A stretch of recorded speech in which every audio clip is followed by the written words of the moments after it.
Há 133 anos, o Brasil declarou a abolição da escravatura, concedendo a liberdade para todos os negros que ainda estavam sob o regime de trabalho que manchou a história do país, assim como ocorreu em diversas nações. Em Varginha, a memória desse tempo é preservada para educar as gerações atuais e futuras, além de manter viva a história apenas nas páginas dos livros e nos acervos dos museus. Grilhões cadeados e o viramundo, objetos de aprisionamento de escravos, se transformaram em peças do Museu Municipal em Varginha.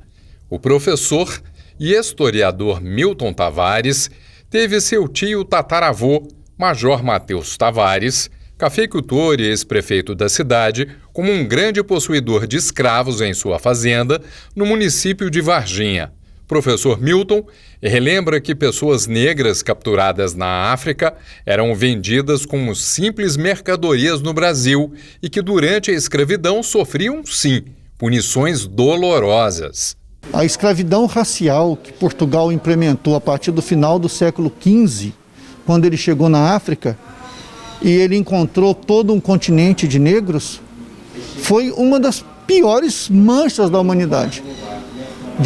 Por volta de 1460, 1470, quando os escravos começaram a ser desterrados, até 1888, quando o último país do mundo extinguiu a escravidão, foi um período marcado por atrocidades, por todo tipo de desumanidade que nós podemos conhecer.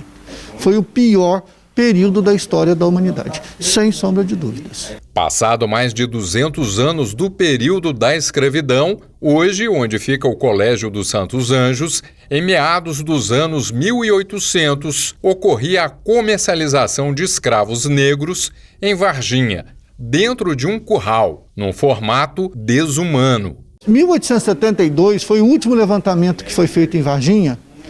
Varginha tinha em torno de 6.500 pessoas, das quais 1.800 eram negros escravos. Nesse registro não fala dos negros forros e libertos. Então os escravos chegavam a Varginha, ali por onde é a estação ferroviária, e à noite ficavam ali, e à noite subiam, atravessavam por trás da igreja matriz e desciam ali até a Rua da Boiada, onde hoje é a Rua Silva Bittencourt, com a deputada Ribeiro de Rezende, onde havia um curral que se fazia o comércio de negros em Varginha. Varginha não era um centro com muitos escravos. Alguns historiadores registram que as propriedades tinham no máximo entre 40 e 60 negros, não havia muitos. Porque quando o café vai se tornar um elemento muito importante na economia, a escravidão já havia acabado. Nessa área onde estamos fazendo esta gravação, no Largo da Matriz do Divino Espírito Santo, área central de Varginha, neste local onde hoje está instalado o prédio do Museu Municipal da cidade, aconteceu uma reunião no dia 20 de abril de 1888, praticamente um mês antes da abolição da escravatura. O primeiro prefeito da cidade de Varginha, Major Mateus Tavares, e seus conselheiros estavam preocupados com a mão de obra das lavouras cafeeiras. Decidiu-se então fazer uma publicidade através da imprensa, chamando pessoas de outras localidades e outros países, como os italianos, para que pudessem trabalhar nas lavouras do município. Varginha entrou nessa onda de trazer, de buscar as famílias e deram a eles partes lá do bairro da Vargem e partes aqui da Vila Floresta, através do Coronel Francisco Vasconcelos, que começou a viabilizar a vinda dessa mão de obra para cá. Porque o italiano ele conhecia melhores técnicas de agricultura, melhor cultivo da terra, o café produzia mais, a rentabilidade era maior. E como você tinha uma mão de obra assalariada, o comércio começou a girar melhor. Então, por isso que os senhores de engenho, os grandes proprietários rurais, eles começaram a ver com bons olhos o fim da escravidão. Quando a Isabel assinou o decreto extinguindo a escravidão, ela praticamente já não existia. Ela só legalizou uma coisa que a prática já havia colocado. E a gente precisa entender que a Lei Áurea, ela legalizou o fim da escravidão, mas ela não rompeu com a cultura racista que foi implementada no Brasil desde 1555, com a chegada dos primeiros negros.